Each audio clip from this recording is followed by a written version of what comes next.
Hello everyone, I'm Andrew Hufftailing, and on behalf of the German American Citizens League of Greater Cincinnati, I'd like to welcome you to Green Township. Here we are at West Fork Park, the location of the German American Heritage Museum. This log house is the main meeting place of the German American Citizens League, but in its previous life, it was the residence of a family of German immigrants dating all the way back to the middle of the 19th century. This was the residence of the Feist family, a family of German immigrants who for generations called this place home. Who were the Feists and what do we know about them? Join me as we take a look not just at this house, but of the lives and times of some of its earliest inhabitants. The German Heritage Museum is located in West Fork Park in Green Township at 4764 West Fork Road. A link to the website has been provided in the comments section. The park itself has been recently updated, and families from around the area come out often to enjoy its amenities. In addition to restrooms, West Fork Park offers a pavilion and walking trails. The museum does not have a public restroom. Parking can be limited, so when attending the museum, be sure to plan to arrive a few minutes early. Now, one of the first things you'll notice when visiting the museum is the tremendous amount of support that we have from the community. Along the walk, you'll find landscaping, benches, bricks, and monuments, all donated from local families and friends of the museum. We'll talk about those things and some of the ways you can support the museum in a moment, but let's get to the main event. Let's look inside this beautiful log house. To view the museum's history and context, let's first learn about the Feists and where they came from. In 1831, in Schutterwald, Germany, Monika Lips married Paul Feist. 3 years later, she gave birth to their first son, Philip. Monika and Paul would have 3 more children, and it was here that they raised their family. Schutterwald is a community located in the current state of Baden-Württemberg, and is situated just across the Rhine from Strasbourg.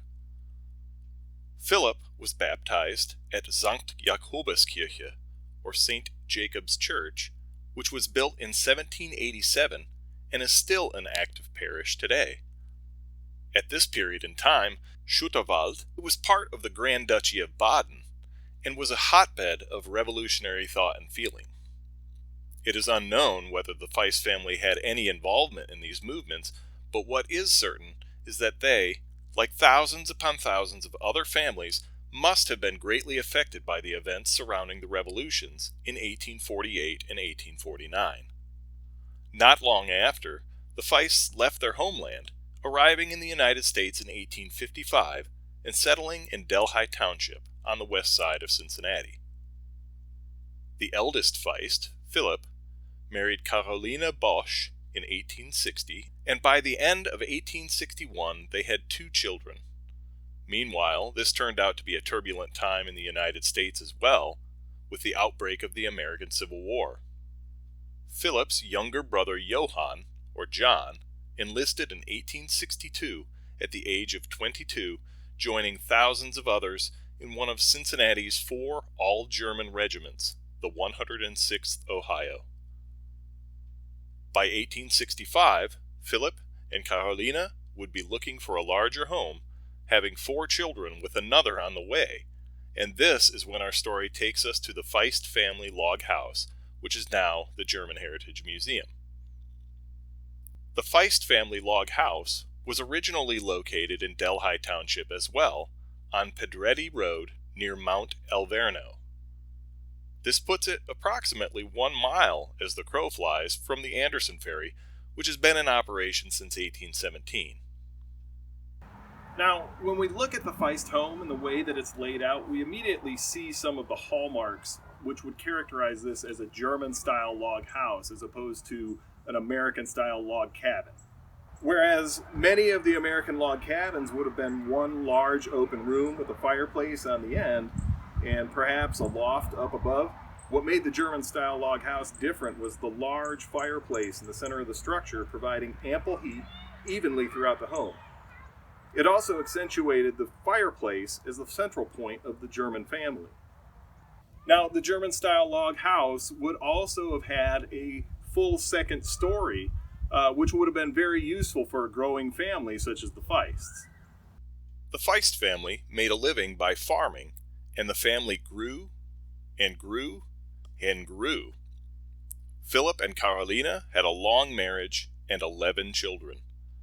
The growing family required a larger house, so additions were made to accommodate them and provide a more comfortable living space. Carolina passed away in 1904 at the age of 69, and Philip, at 75 years old, died in 1909. They were survived by their 11 children and 34 grandchildren.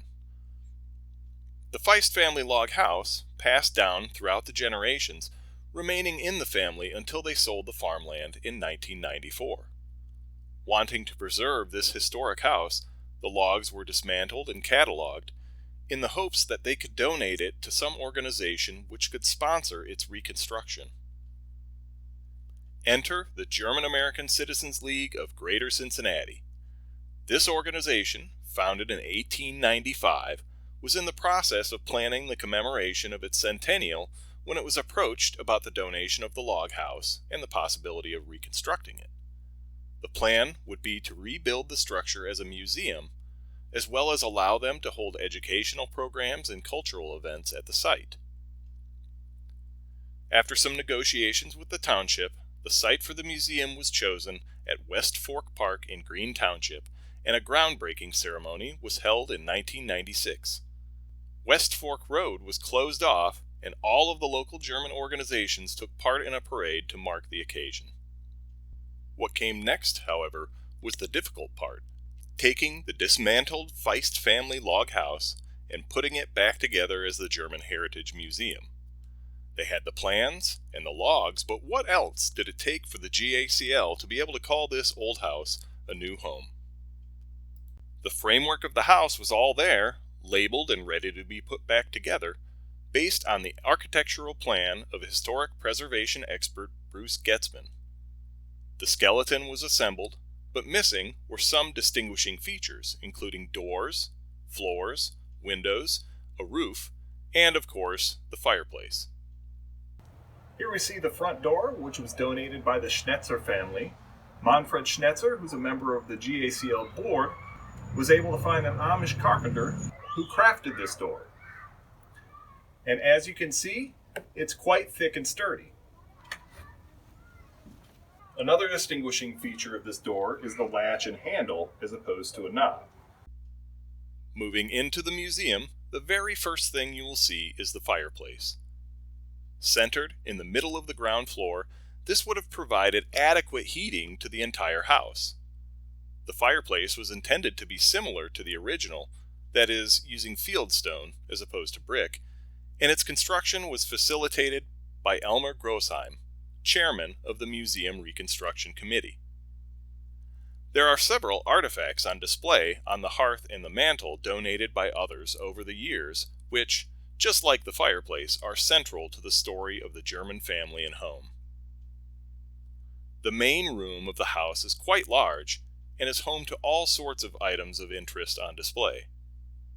A hunting musket hangs over the doorway, antique dolls light up the room, and portraits and photographs from years past adorn the walls. This would have been the main living space for the Feist family, and also served as the main gathering space for several GACL-sponsored events, including MyFest and St. Nicholas Day. Moving around the back side of the fireplace, we have a smaller room with some other items on display. Now, we don't know exactly what the usage of this room was, but there are plenty of different artifacts on display here. In this room, we can see more items donated over the years that are set up to give visitors an idea of what education was like for a German American in the 19th and early 20th century. There are also antique Bibles and other religious texts on display. The room we call the German Heritage Museum Annex was added in the intervening years, and this was done to emulate the additions the Feist family had made as it grew over the years. The architectural plans for the annex were drawn up by David Stoll of the A.M. Kinney Company, and the work completed under the direction of Gottfried Schlembach. Today, as part of the German Heritage Museum, it houses the history of the Feist family and the log house, as well as displays on immigration and other artifacts. The museum has a full-length upstairs conference room that is used for events and presentations, including the annual lecture series commemorating German-American Heritage Month each October. There, visitors will also find numerous displays, including some information on Germans who served in the American Civil War, such as Philip's younger brother Johann. Downstairs is the location of the German Heritage Museum archives, which we detailed in a previous series of videos. These will be linked below in the comments section. All of this, the flooring, walls, fireplace, and foundation, had to be meticulously researched and, in a lot of cases, handcrafted. The plaster done on the inside walls was done with horsehair, an old technique that results in a very sturdy plaster and matches the style that the Feist family would have used. So, with tremendous support from the community, the reconstructed Feist family log house was reopened as the German Heritage Museum on September 23, 2000. Since then, it has been the home and headquarters of the GACL and a testament to the story of those German Americans who didn't live in crowded tenement buildings and over the Rhine, but who lived on the outskirts and enjoyed a quieter life away from the hustle and bustle of the city. Another thing that wasn't added to the house when it was first rebuilt was the siding. Now, I know what you're thinking, why add siding to a perfectly good log house? And that's a question that we've gotten quite often. But contrary to popular belief, for many log houses, one of the first things the owners did was put up siding. Doing so would protect the wood beneath from the elements, preserving the house for a much longer time. More importantly, this is what the Feists did. Over the years, leaving the logs exposed at the museum took a toll, and recently it was decided it was time for a renovation.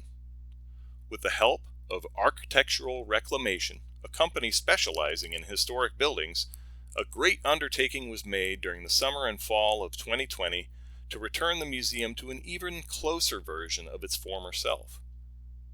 New siding was added, as well as new windows and steel braces for the wall. These changes and additions revitalize the look of the museum while protecting it and ensuring its existence for future generations to experience. This house, this museum, is an important part of the story of German immigration to Cincinnati and to the United States. And it's a crucial part of how we in the GACL celebrate and honor our culture. We've received a lot of support over the years, everything from the brick walk to many of the items in the museum to really the museum itself. If you haven't had a chance to visit us, check out our website and our Facebook page, which is linked in the comments, for dates and times that we're open. If you're wondering how you can support the museum, there are plenty of ways. Join the Friends of the German Heritage Museum, purchase a brick for your family. The German Heritage Museum. It's a beautiful and living reminder of a simpler time and of a culture that helped define Cincinnati and the United States. Like our Facebook page, follow us on YouTube, and we'll have more presentations just like this one. We hope you enjoyed this video that we did for you today, and we'll hope to see you again soon. Auf Wiedersehen!